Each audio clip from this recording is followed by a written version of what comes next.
ಹಾಗಾಗಿ ಮಸಾಲೆಗಳನ್ನ ಹುರಿದು ಮಾಡೋದ್ರಿಂದ ಅಡುಗೆ ಅದ್ರ ರುಚಿನೇ ಬೇರೆ ಇರುತ್ತೆ. ಯಾವುದೇ ರೀತಿಯಾದಂತಹ ಧನಿಯಾ ಪುಡಿ, ಮೆಣಸಿನ್ಕಾಯಿ ಪುಡಿ, ಗರಂ ಮಸಾಲ ಏನೂ ಯೂಸ್ ಮಾಡಲ್ಲ. ಇಲ್ಲಿರೋ ಅಷ್ಟನ್ನೇ ಮಸಾಲೆಗಳನ್ನ ಯೂಸ್ ಮಾಡಿಕೊಂಡು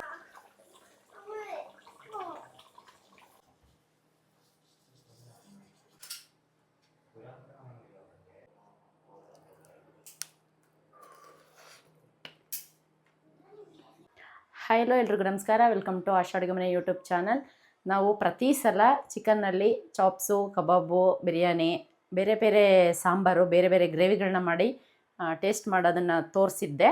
ಬಟ್ ನಾನು ಇವತ್ತು ಯಾವುದೇ ರೀತಿಯಾದಂತಹ ಅಂಗಡಿ ಪೌಡ್ರ್ಗಳನ್ನ ಯೂಸ್ ಮಾಡದೆ ಮನೆಯಲ್ಲಿರುವಂತಹ ಮಸಾಲೆ ಪದಾರ್ಥಗಳನ್ನ ಯೂಸ್ ಮಾಡಿ ನಾನು ಚಿಕನ್ ಐಟಮ್ ಮಾಡ್ತಾಯಿದ್ದೀನಿ. ಯಾವುದೇ ರೀತಿಯಾದಂತಹ ಧನಿಯಾ ಪುಡಿ, ಮೆಣಸಿನ್ಕಾಯಿ ಪುಡಿ, ಗರಂ ಮಸಾಲ ಏನೂ ಯೂಸ್ ಮಾಡಲ್ಲ. ಇಲ್ಲಿರೋ ಅಷ್ಟನ್ನೇ ಮಸಾಲೆಗಳನ್ನ ಯೂಸ್ ಮಾಡಿಕೊಂಡು ನಾನು ಪೌಡ್ರು ಮಾಡಿ ನಾನು ಚಿಕನ್ನಲ್ಲಿ ಒಂದು ಚಾಪ್ಸ್ನ ಮಾಡ್ತೀನಿ. ಚಾಪ್ಸು ಗ್ರೇವಿ ಥರನೂ ಮಾಡ್ಬೋದು, ಫುಲ್ ಡ್ರೈ ಥರನೂ ಮಾಡ್ಬೋದು. ಬಟ್ ಅದನ್ನು ನಾನು ಗ್ರೇವಿ ಥರ ಮಾಡ್ತೀನಿ. ಯಾವ ರೀತಿ ಮಾಡ್ತೀನಿ ಅಂತ ತೋರಿಸ್ತೀನಿ. ಅದಕ್ಕೆ ನಾನು ಏನೇನು ಐಟಮ್ಸ್ನ ತೊಗೊಂಡಿದ್ದೀನಿ ಅಂತ ತೋರಿಸ್ತೀನಿ ಬನ್ನಿ.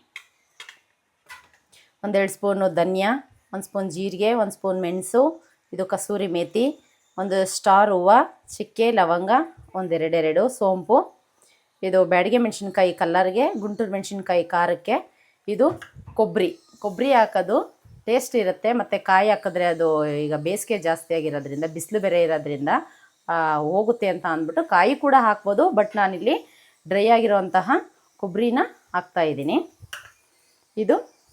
ಇದಿಷ್ಟನ್ನು ನಾವು ಡ್ರೈ ರೋಸ್ಟ್ ಮಾಡಿ ನುಣ್ಣಗೆ ರುಬ್ಕೋಬೇಕು.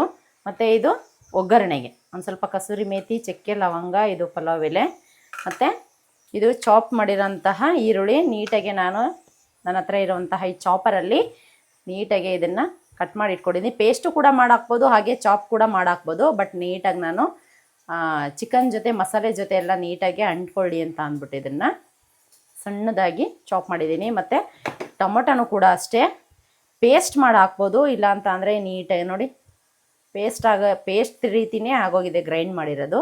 ಇದರಲ್ಲಿ ನಾನು ಚಾಪ್ ಮಾಡಿ ಹಾಕಿದ್ದೀನಿ ಚಿಕನ್ನಲ್ಲೆಲ್ಲಲ್ಲಿ ಸಿಗಲಿ ಅಂತ.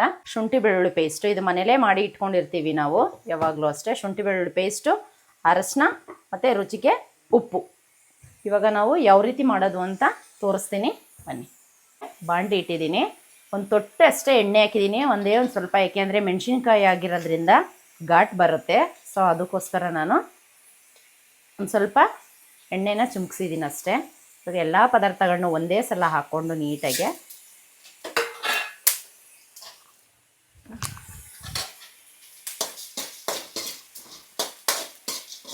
ಸ್ವಲ್ಪ ಬೆಚ್ಚಗೆ ಮಾಡ್ಕೋಬೇಕು. ಇವಾಗ ನಾವು ಪ್ರತಿ ಸಲ ಅಂಗಡಿ ಪುಡಿಗಳನ್ನೇ ಹಾಕಿ ಅದೇ ಟೇಸ್ಟ್ನ ನೋಡಿರ್ತೀವಿ. ನಾವು ಫ್ರೆಶ್ಶಾಗೆ ಮಸಾಲೆಗಳನ್ನ ಹುರ್ಕೊಂಡು ಮಾಡೋದ್ರಿಂದ ನಾವೇನೇ ಅಡುಗೆ ಮಾಡಿದ್ರೂ ತುಂಬ ಟೇಸ್ಟಾಗಿ ಇರುತ್ತೆ. ಮತ್ತು ನೀಟಾಗಿ ಇವಾಗ ಹೈಜೀನ್ ಆಗೂ ಕೂಡ ಇರುತ್ತೆ.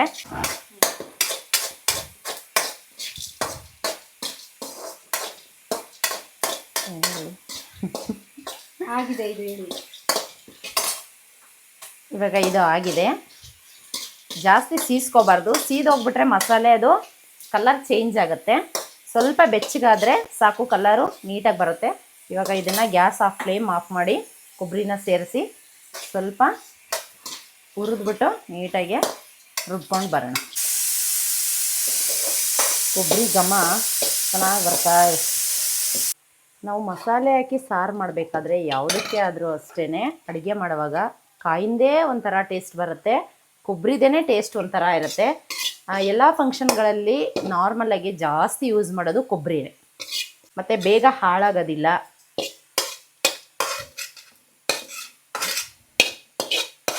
ಮೆಣಸಿನ್ಕಾಯಿ ಅದೆಲ್ಲ ಸ್ವಲ್ಪ ತರಿಯಾಗಿದೆ. ನಾನು ಇದಕ್ಕೆ ಒಂದು 4-5 ಗೋಡಂಬಿನ ಸೇರಿಸ್ತಾ ಇದ್ದೀನಿ. ಈಗ ಮಸಾಲೆ ರೆಡಿಯಾಗಿದೆ. ಕಲರ್ ನೋಡಿ ಚೆನ್ನಾಗಿ ಬಂದಿದೆ. ಗೋಡಂಬಿ ಹಾಕಿರೋದ್ರಿಂದ ಸ್ವಲ್ಪ ಕಲರ್ ಚೇಂಜ್ ಆಗಿದೆ. ಗೋಡಂಬಿ ಹಾಕಿಲ್ಲ ಅಂದಿದ್ರೆ ಇನ್ನೂ ಡಾರ್ಕಾಗಿ ಇರ್ತಾಯಿತ್ತು. ಬಟ್ ಟೇಸ್ಟ್ ಚೆನ್ನಾಗಿರಲಿ ಅಂತ ಅಂದ್ಬಿಟ್ಟು ನಾನು ಗೋಡಂಬಿನ ಹಾಕಿದ್ದೀನಿ. ಎಣ್ಣೆ ಬಿಸಿಯಾಗಿದೆ ಇಲ್ಲ ಅನ್ನೋದು ಗೊತ್ತಾಗುತ್ತೆ. ಅದಕ್ಕೆ ನಾನು ಮಸಾಲೆ ಸ್ಪೈಸಸ್ನ ಹಾಕ್ತಾಯಿದ್ದೀನಿ. ನೆಕ್ಸ್ಟು ಚಾಪ್ ಮಾಡಿರುವಂತಹ ಈರುಳ್ಳಿ ಮತ್ತು ಕರಿಬೇವನ್ನು ಹಾಕ್ತಾಯಿದ್ದೀನಿ.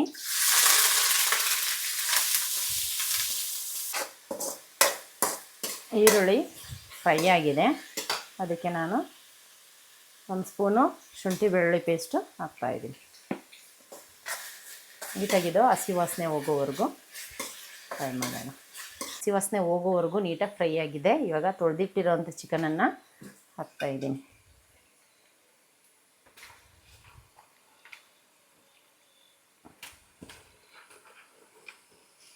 1 ಸ್ಪೂನು ಅರಿಶಿನ ಪುಡಿ, ರುಚಿಗೆ ಎಷ್ಟು ಬೇಕಷ್ಟು ನಾನು ಅಷ್ಟು ಹಾಕ್ತಾಯಿದ್ದೀನಿ. ಆಮೇಲೆ ಬೇಕಂದರೆ ಹಾಕ್ಕೊಳ್ಳೋಣ. ನಾನಿಲ್ಲಿ 1.5 kg ಚಿಕನ್ ತೊಗೊಂಡಿದ್ದೀನಿ. ನಾನು ರುಬ್ಬಿರೋ ಮಸಾಲೆಗೆ ಕರೆಕ್ಟಾಗಿ ಚಿಕನ್ ಆಗುತ್ತೆ.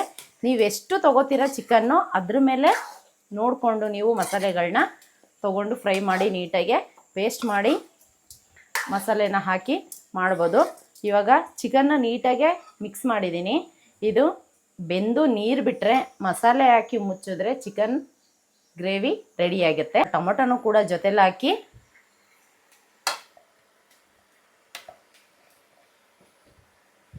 ಬೇಯೋದಕ್ಕೆ ಬಿಡ್ತೀನಿ.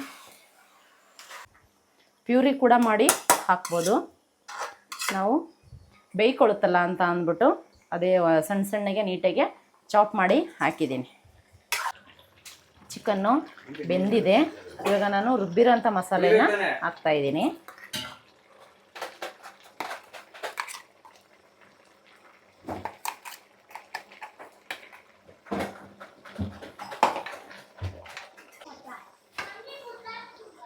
ಮಿಕ್ಸಿಲಿರೋ ಸ್ವಲ್ಪ ಮಸಾಲೆನ ನೀರು ಹಾಕಿ ನೀಟಾಗೆ ನಮ್ಗೆ ಎಷ್ಟು ಬೇಕಷ್ಟು ನೀರು ಹಾಕಿ ಪ್ಲೇಟ್ ಮುಚ್ಚಿ ಬೇಯಿಸಿದ್ರೆ ಚಿಕನ್ ಗ್ರೇವಿ ರೆಡಿಯಾಗಿರುತ್ತೆ.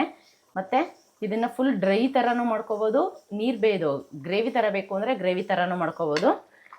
ಇದನ್ನು ನಾವು ಚಪಾತಿಗೆ, ದೋಸೆ ಮತ್ತು ಗೀ ರೈಸ್ ಜೊತೆ ತಿನ್ನೋದಕ್ಕೆ, ಅನ್ನ ಮುದ್ದೆ ಎಲ್ಲದ್ರ ಜೊತೆ ತಿನ್ನೋದಕ್ಕೆ ಚೆನ್ನಾಗಿರುತ್ತೆ. ಫುಲ್ ಡ್ರೈ ಮಾಡಿದ್ರೆ ಸೈಡ್ ಡಿಶ್ ಆಗು ಕೂಡ ಚೆನ್ನಾಗಿರುತ್ತೆ.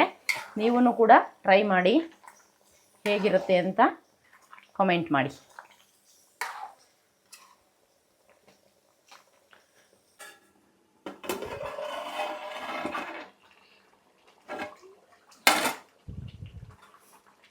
ಮಸಾಲೆ ಬೆಂದು ಚೆನ್ನಾಗಿ ಎಣ್ಣೆ ಬಿಟ್ಟು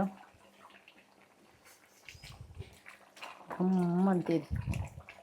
ಏನು ಬೇಕಪ್ಪ ಅಲ್ಲಿ ಹೇಳು, ಹಾಯ್ ಹೇಳು, ಹೇಳಬೇಕು. ಪ್ರತಿ ಸಲ ವಿಡಿಯೋ ನೋಡಿದಾಗ ನಾವು ವಿಡಿಯೋ ನೋಡಬೇಕಾದ್ರೆ ನಾವು ಅಮ್ಮ ನಾನು ಎಲ್ಲಿ ಅಂತ ಕೇಳ್ತಾನೆ. ನೋಡಿ ಇವತ್ತು ವಿಡಿಯೋದೆಲ್ಲ ಇದ್ದಾನೆ. ಹಾಯ್ ಹೇಳು, ಹಾಯ್ ಹೇಳು ಬುಧ, ಹಾಯ್ ಹೇಳು, ಅಲ್ಲೇ ಹೇಳು. ಹೌದಾ, ಅತ್ತೆ ಅತ್ತೆ ಹೇಳ್ಬಿಡು. ಹಾಂ ಸರಿ ಆಯ್ತು ಹೇಳು.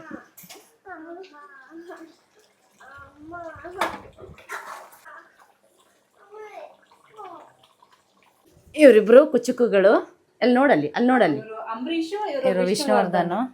ಡ್ರೆಸ್ ಹಾಕೋಣ ಅನ್ಕೊಂಡಿದೀವಿ, ಬಟ್ ಇನ್ನೂ ಹಾಕಕ್ಕಾಗ್ತಾ ಇಲ್ಲ.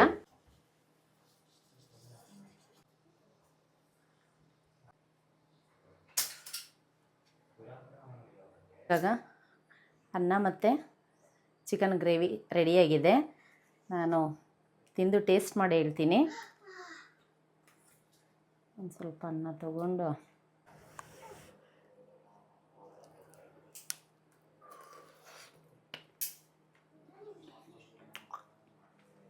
ಸೊಕ್ಕದಾಗಿದೆ.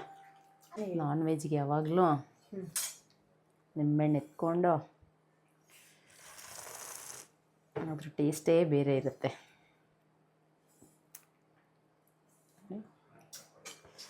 ಅನ್ನ ನೋಡಿ,